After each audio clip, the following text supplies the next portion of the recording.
folks? Hope everybody doing real good. We're going to flip the script a little bit today. From a regular cooking that we'd normally do around here, we're going to go over some pressure canning, some home preserving. I got into this about a year ago when I started researching the process and whatnot. I found it to be a little bit confusing. There's a lot of conflicting information on the internet. There's people that do it one way, people do it another way. You know, one person says, well, my grandmama does it this way. The other person says, no, you got to do it this way. So that's what the USDA says. It's very confusing. And for somebody that just gets one of these and looks at it, I mean, it just looks intimidating. The thing looks crazy to begin with. When I got into looking to purchase one, I chose the All-American. This is a 10.5 quart, and I went with this one. Well, first, it was made in the United States, which is important to me. Secondly, it's got a pressure gauge on it. Most of them do not have an actual mechanical pressure gauge on it where you can actually see what the thing is doing. So those are one of the two of the reasons that I went with the All-American, and they are pretty dag-blame expensive, but it's very well made, and it's going to last the rest of my life, and for sure. A Corps of Engineers couldn't have built something like it. And I think they come out of Wisconsin, aluminum foundry up there. So I have a whole bunch of ground beef, and the reason I got into this in the freezer, and it's clogging up space, and I wanted a way to preserve it. So I got a pressure cooker and started canning this stuff off.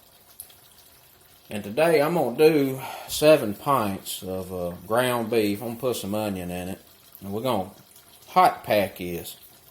And I'm going to go over some things that I found confusing and aggravating when I started doing this, because there's some videos on the internet, but nobody actually covers some of the stuff that I just found confusing as hell.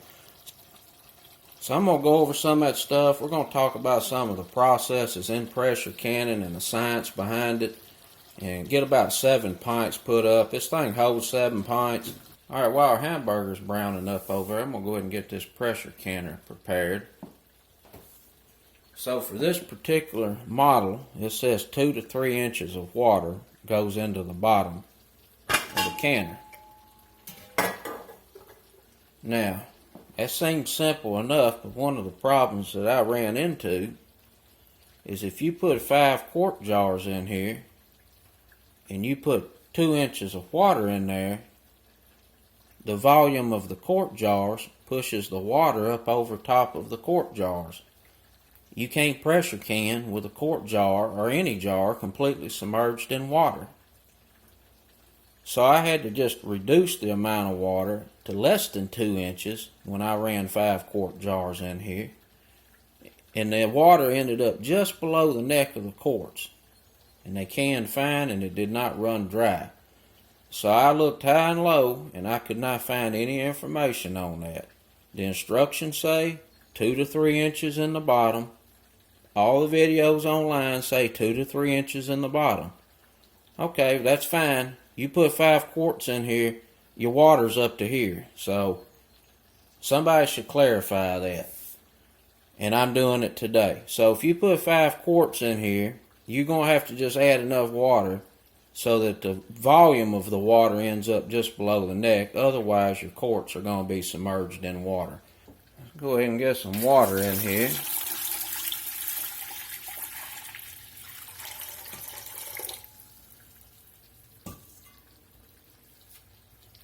And the little tool I use to measure headspace and to debubble the jars, I've actually got some scratches on the back side at 2 and 3 inches. And that's how I tell how much water I got in there.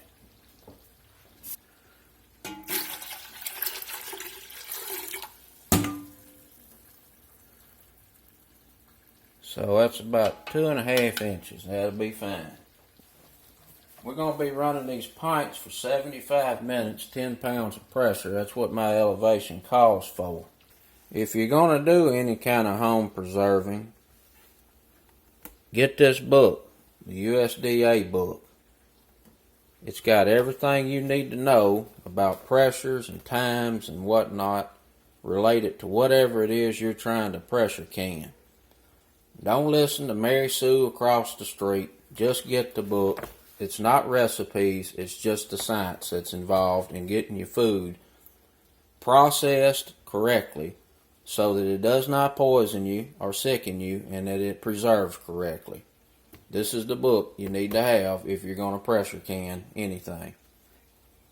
So it's very important to just follow the science for two reasons. Why would you want to spend so much time preserving a product that you have invested time and money into only for it to go bad, and you've lost all that investment, time and money, and or it make you sick or worse?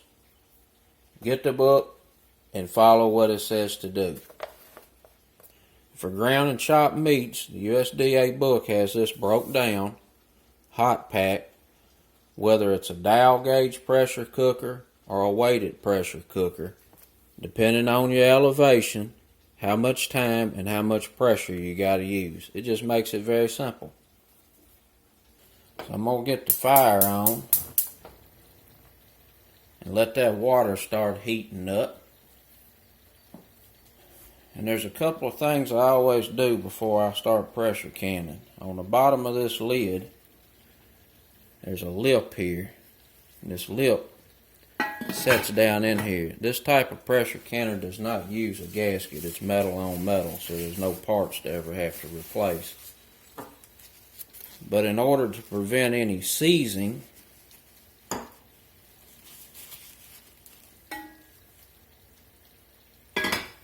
I always take a dab of olive oil and just go right around this lip and coat that up with a little bit of olive oil. That'll prevent any seizing. The next thing that I always do is on the steam vent, I always look through it and make sure it's clear. There's nothing obstructing it. And you also want to check the blowout plug. Make sure it's not cracked and it's in good shape. That's a safety release, so if the pressure gets too high, it'll blow that plug out. And of course, with this model, it has a gauge on it. You're going to be able to see if the pressure's getting too high. Alright, the ground beef is done. The onions have gotten soft. We're going to get this over in a colander and get that fat drained.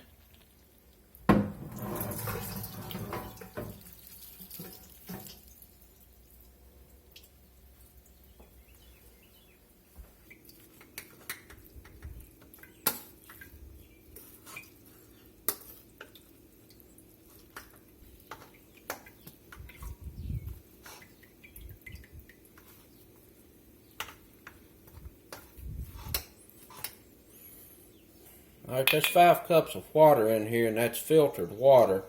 With pressure canning and preserving, you want to use stuff that's just as clean, pure, and contaminant free as you can find. Pressure canning does not mean what comes out is better. What goes in comes out the same. It's just preserved. So with that 5 quarts of water, I'm going to put some wet better than beef bouillon in here. We're going to put about a tablespoon per 2 cups. I'm going to do about 2.5 tablespoons if I can never get it off the tablespoon.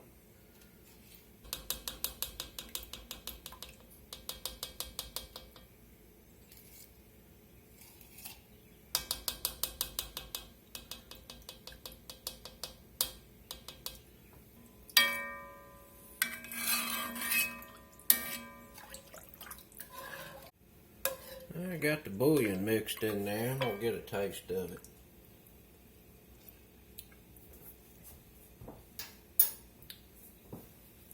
It's just a little bit too salty.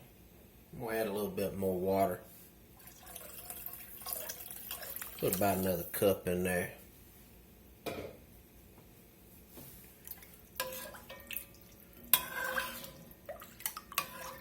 So that's 6 cups, 2.5 tablespoons of wet beef bouillon.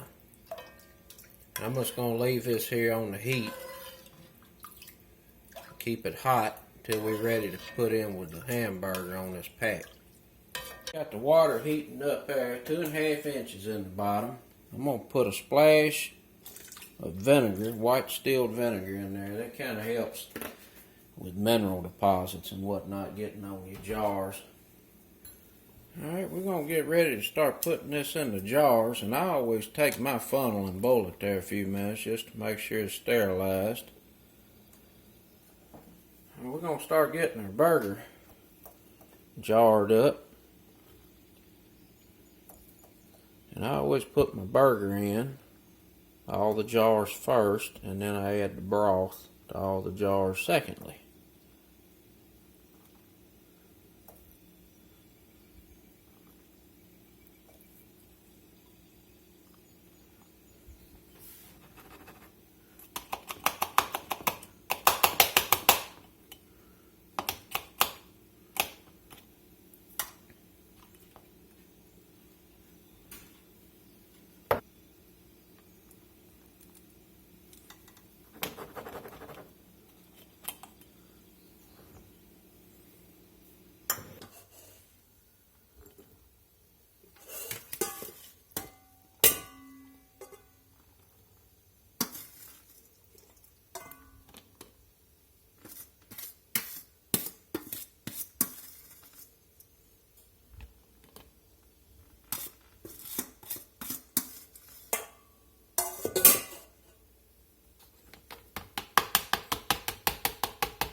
Well, that ended up being just the right amount for 7 pints. That one may ended up just a little bit short. That's alright.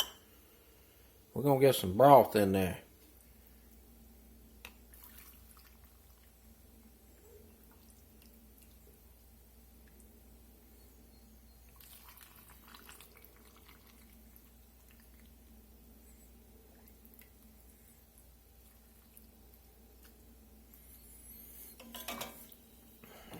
Now basically you want to fill this up just to the neck.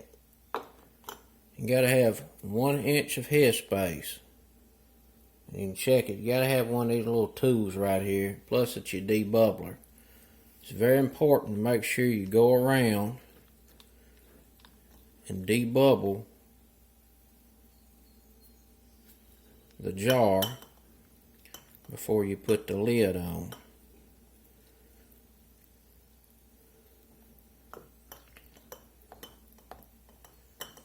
And do not use any metal utensils to debubble or to remove product from the jar. A metal utensil can scratch the jar and eventually cause it to break. I'm just going to go along the edge of the jar with the white vinegar so that if any grease got on there, it'll cut it. And I always go around with a dry.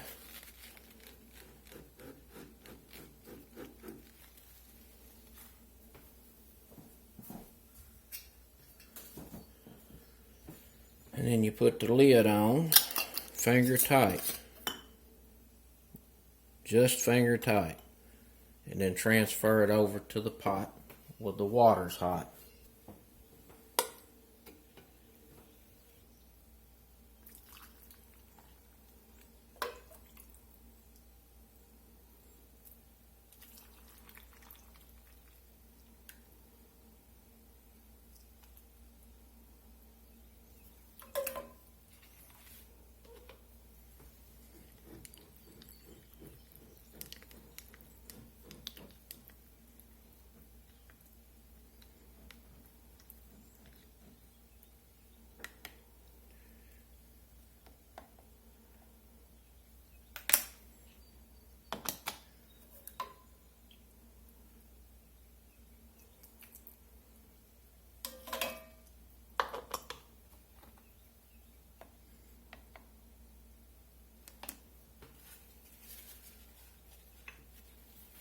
Vinegar, dry white,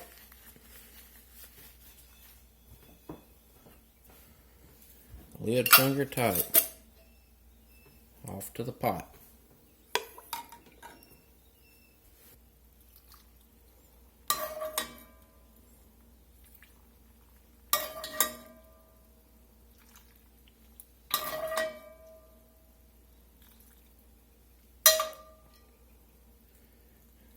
Fill just to the neckline. Debubble.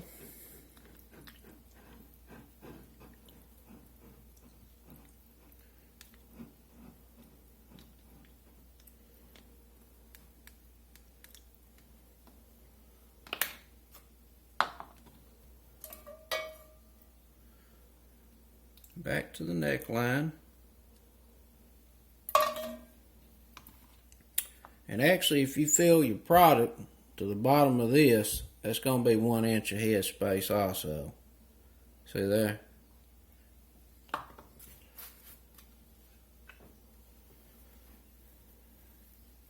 Vinegar.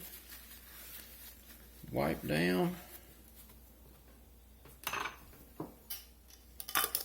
Lid, finger tight. Now you can see the water's almost up to the neck. That was 2.5 inches I put in there. So I'm going to go in and take some out.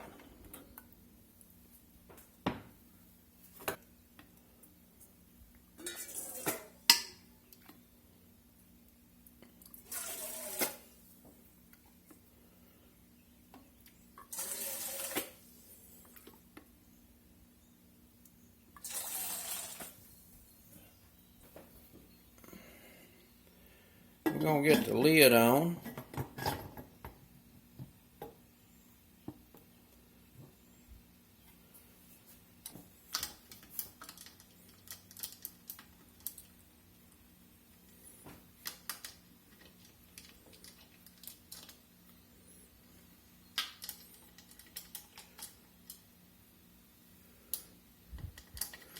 Now with this particular brand, you want to thread these, tighten these up, one across from the other, and then tighten them down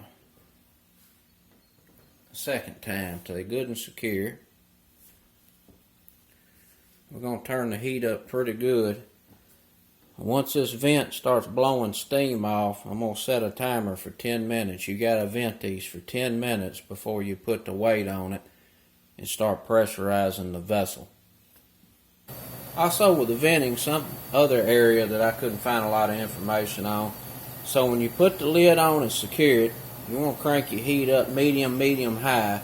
When it starts venting, you can start turning your heat back, but you got to make sure you keep enough heat that this continuously blows steam. Alright, we've been steady venting for 10 minutes. I'm going to go ahead and put the weight on.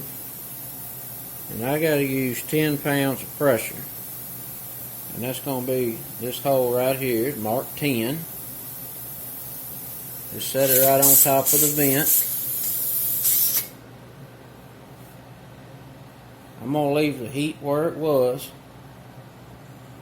You're going to start seeing the dial creep up. When it gets around 10 pounds, this thing will start jiggling. At that point, you got to start adjusting your heat and fine-tuning it until that thing's just jiggling a few times every minute. And every stove's different. The amount of water you got in there, the product, it all makes a difference. So you just have to, it's an individual case-by-case basis to get that thing jiggling right. If it's jiggling all the time, it just ain't holding pressure. It's just letting it off. So you've got to let it stop jiggling and then let the pressure off, and that way it just maintains about 10 pound pressure. So as you can see, we're up to about 5 pounds of pressure, and there's a little bit of water that's coming out of that steam valve, and it's hitting that weight and bubbling off. That's normal.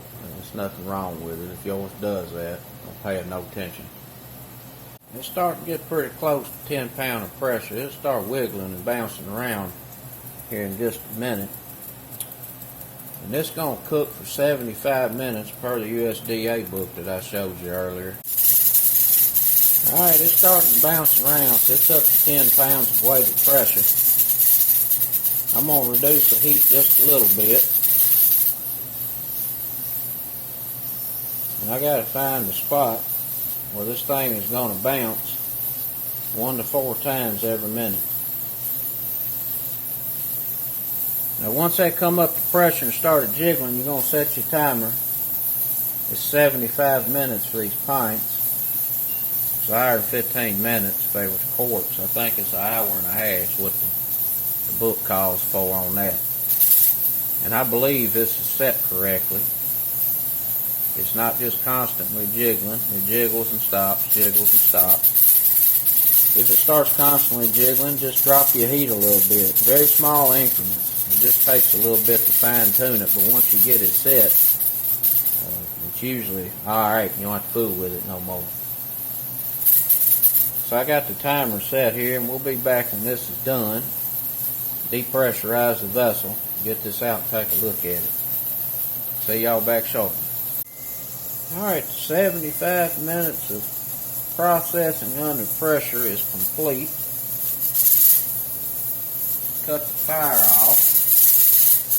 Now at this point, you just let these come down in pressure naturally by themselves.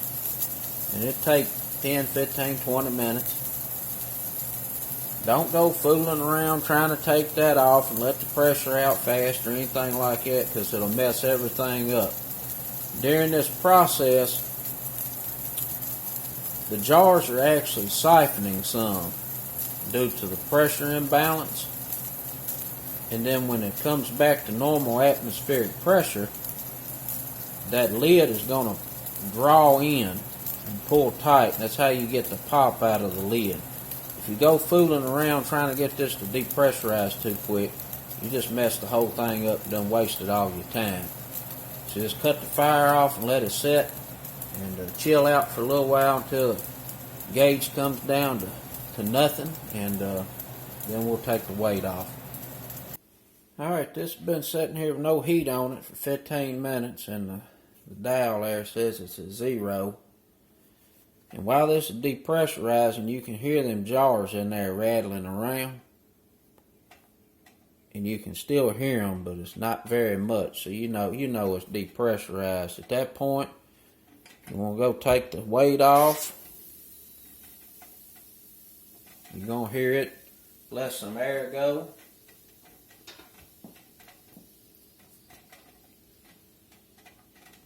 And I always just wait until that's done. Whistling. Alright. Go ahead and unscrew.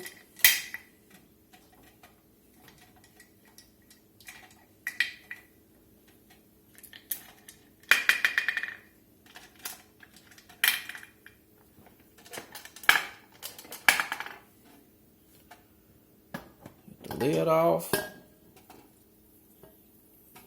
I always raise the back of the lid so the steam goes that direction. We're going to go in and get our jars out.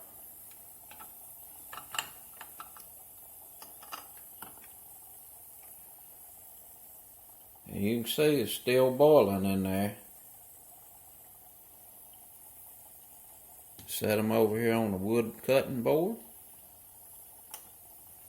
They are extremely hot.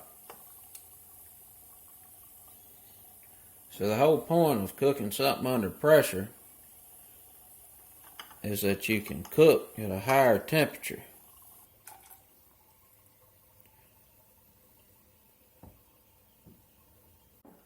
Alright, so we got them all out on the cutting board here, and you want to leave a little space around them so air can circulate. These are going to need to cool for about 8 to 10 hours. Those lids are going to pop as they begin sealing.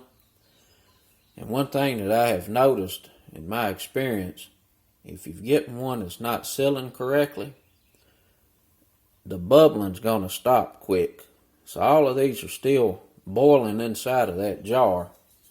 If you get one that just seems like it quit bubbling way before the others, you want to pay special attention to it. You may have one that didn't seal up correctly.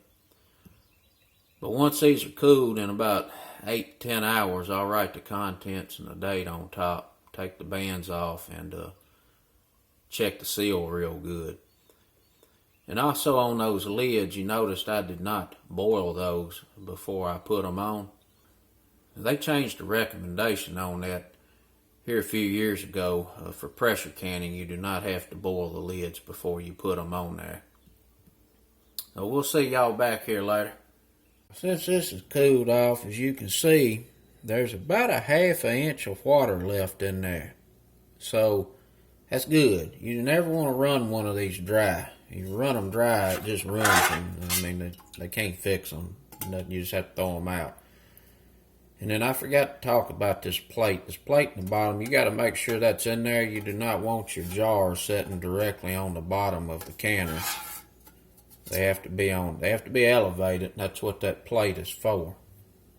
All right, folks, jar's been cooling here about 8 hours, and look pretty good. I took one out of the pantry that I did back on 3/6. That's what it looks like. So there's very little fat in there. If it was too much fat, it would have congealed and it would be at the top there. But that straining it off and whatnot, you can get most of it out of there. So the only thing left to do with these is to just clean them up a little bit, get the bands off. I just take a damp rag and just clean them off.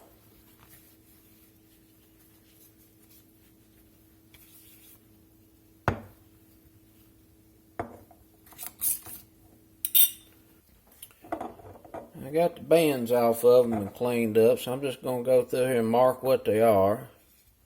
It says ground beef with onion.